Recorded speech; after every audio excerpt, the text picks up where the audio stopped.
And now executive producer of the horror film Candyman, Farewell to the Flesh. Clive Barker is well known as an artist with a vivid imagination, and we're happy to have him here with us on the color cast tonight.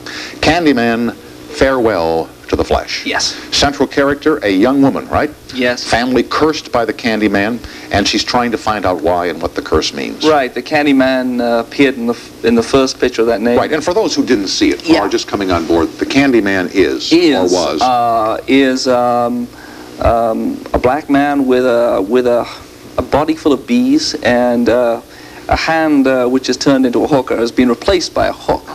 And he's a pretty scary character, but he's also a kind of Phantom of the Opera sort of character in the sense that he's troubled and deserves at least as much pity as he does fear. Okay, and maybe and maybe the Candyman has some conscience of some sort. Oh, for sure. And he has motives. He's not a sort of blind serial killer. He's somebody who has vengeful motives. He's actually the spirit of a slave who fell in love with a white woman and and was parted from that woman and had his hand cut off and was fed to the bees, and now comes back if you say his name 5 times into a mirror. He's an urban legend. We created an urban legend. As a kid, I was told all these stories. We were all told these stories. Sure. I guess we were told them around campfires, and then we told them ourselves around campfires. And they were stories which happened to friends of ours. That was always the intro to them, because you always wanted to establish there was some truth in them. And you said, well, I know a friend of a friend who, and some of them were comical, some of them were things like people drying off their poodles in microwaves, an urban legend. But then there were also the scary stories. There were the stories of the hook-handed men who came after lovers in Lover's Lane and so on. Sure. By the way, when we were kids at camp, we would sit around the fire, as you say, at night, and we would talk about kids we knew that saw a vampire. Right. You know, kids bogeyman stories. Yeah, kids we knew who saw the wolf man at night under the full moon, and you know, we'd go to bed under the covers kind of cowering at these people. Well, part of the pleasure is that you do cower. I mean, there's certainly a pleasure in the fear, the frisson of fear. Oh, people love to be frightened. For sure. Right. Now, let me ask you here, in Farewell to the Flesh, Candyman, what is his motivation with this family? You know, I said there's a young woman who's trying to find out why the Candyman has got a curse on her family. One of the things we try to do with all the Candyman pictures is have a plot, which isn't always. This is a good idea. Doesn't always happen in horror movies. This is a good idea in a movie. Horror movies are often plotless, but we've always tried to have a mystery element in here, and that's the heart of our mystery in Farewell to the Flesh. And in this Candyman picture, we have a connection between this anti-hero, this troubled monster Candyman, and this woman, which I don't want to give too much away, because the story takes these characters through a kind of journey together. I've got about 45 seconds worth of your picture here, okay, which will not give away anything. I believe this is a scene in which the woman confronts her mother, trying to find out more about the Candyman. Good. So this is from Farewell to the Flesh, and you folks at home, you watch the monitors. Here it comes. Child, your father was trying to destroy everything that we had by linking our name with that monster. So you destroyed it instead. By denying the truth. I am not a part of him. We're his family. No. We're his blood. I will not have him talk like that in this house. You can't wash him away with a bottle. There is no Candyman. He does not exist.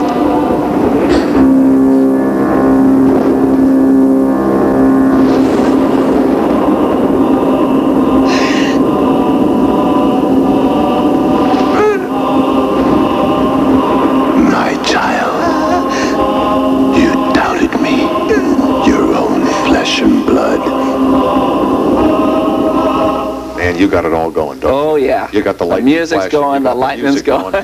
He doesn't exist, this baby. Oh. Exactly, and that's the problem, you know, you can't say monsters don't exist because that's when they come for you. Now, some people would call this a horror story. You prefer to use the term imaginative fiction? Yeah, I mean...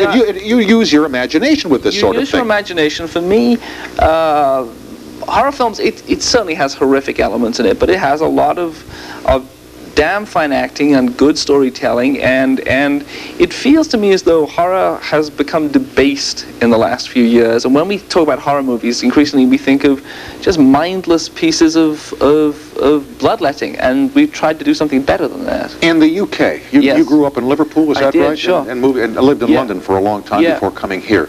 Were our monsters big over there, like Bela Lugosi? For sure.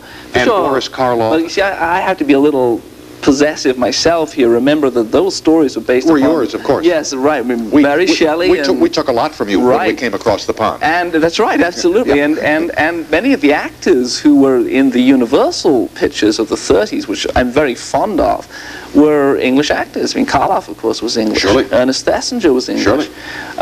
And James Whale, who directed what I believe to be the greatest American horror movie, Bride of Frankenstein, was English. Man. Extraordinary picture. You know, they used to show those when I lived in New York. They ran them on PBS back there at midnight. And I would sit there in the bed at night, you know, with the cover. Now, how old are you when you're cowering here? Oh, God, I'm 45 years old. Are you kidding? Jeez, come on. Are you kidding me? You know, you're alone in the house in New York City at night, and it's midnight. And, you know, they always... Did you have one where the moon comes up? They all had, remember in Frankenstein? Yeah, of course, full moons, always. Always. Full and moons. Dracula. Yeah. Good evening. Well, you see, the interesting thing about Dracula is that like Candyman, he elicits a certain amount of sympathy. For me, great monsters are not simply images of fear. They're also images that we feel a kind of ambiguity about, where we're scared, but we also feel we get closer to them. Dracula is doomed to live forever. And fall in love with people he's going to lose. Karloff's Frankenstein... Unless, of course, he gives them the gift of well, and then they're always sorry, aren't they? Let me do a fast break here. Okay. We will continue with Clive Barker and your calls at 800-95-CBS-TV after these messages. Naperville, Illinois. Hi. Hi. Hello? Yes, Hi, we're here, Mark. Go ahead, please. Yeah, I wanted to know what Clive's opinion was on the tabloid shows comparing the Candyman story to the O.J. Simpson trial. Thank you, Mark. Well, I thought it was a nonsense. I did... You see, not seeing those shows, I did not even realize that the comparison had been Well, made. what happened was that a number of press commentators made the connection between the advertising for Candyman Farewell to the Flesh, which has got the Candyman standing behind the heroine in a faintly menacing fashion, it has to be said. Right. I mean, no argument about that. As we saw here in the clip where Mama denies his existence. Sure. For sure. And they said, they accused us basically of sort of riding the coattails of the O.J. Simpson tragedy please. you know. And my argument, the first thing what I said on Hard Copy was, you know, we made this movie a long time ago. We made the movie that this is a sequel to a long time ago. And there was no association whatsoever in our heads. We were troubled that somebody should have made that association, and as I said on Hard Copy, I felt it more reflected America's present preoccupation with the trial than it did about the advertising. Right. Yeah, let's say no more about it. Mark, thanks for the question. Thanks, Mark.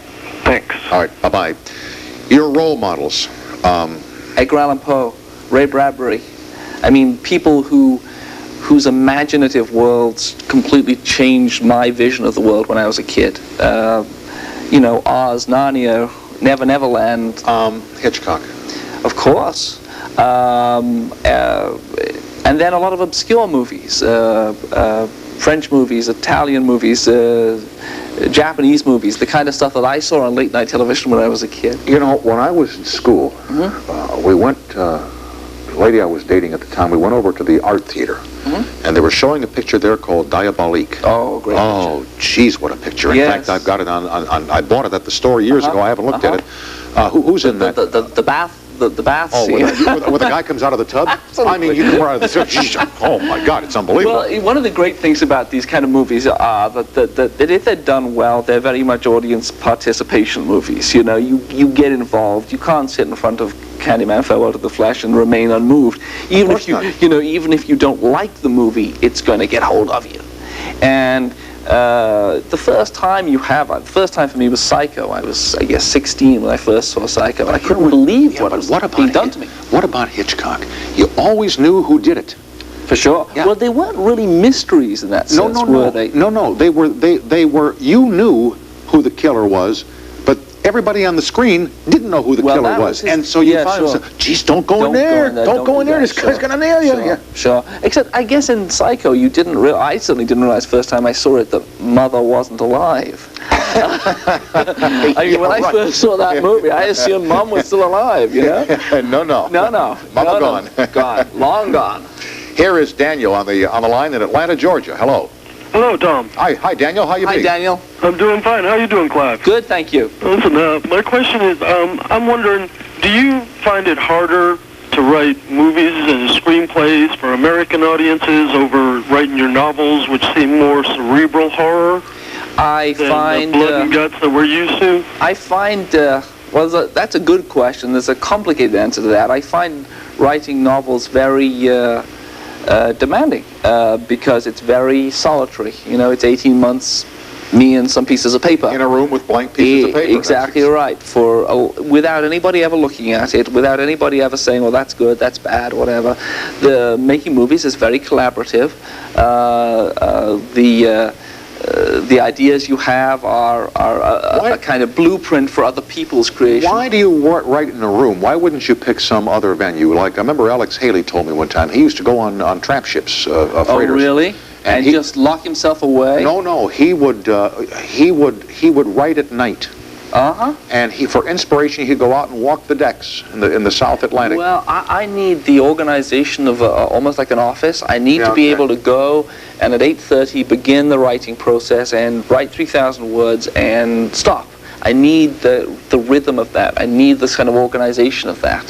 Whereas movies, you know, it's a bunch of people. It's a bunch of ideas. It's a collaboration. Sure. And the fun for me of that is that people come up with better ideas constantly. That you're dealing with a bunch of people who can be saying, you know what, we can improve that. Yeah, what would happen if? And you try something else. Right. Now, but taking up Daniel's point, there is also, and this is a problem for me, movie audiences are less intellectually demanding than readers. I'm down to 30 seconds, as you should know. So all yours. Oh, okay. Daniel, thanks for joining, and thanks for the question. Thank you very much. Quickly, what scares you? What are you scared of? Not a whole heap. My nightmares have been folded into my waking life in a way which I think is probably quite therapeutic. I've enjoyed talking with you and meeting you tonight. I hope you'll come back soon. I will indeed. All right, thank you. Clive Barker, folks. The picture is called Candyman, Farewell to the Flesh, opening countrywide, nationwide, on Friday. On Friday. Okay. Back to wrap it up after the...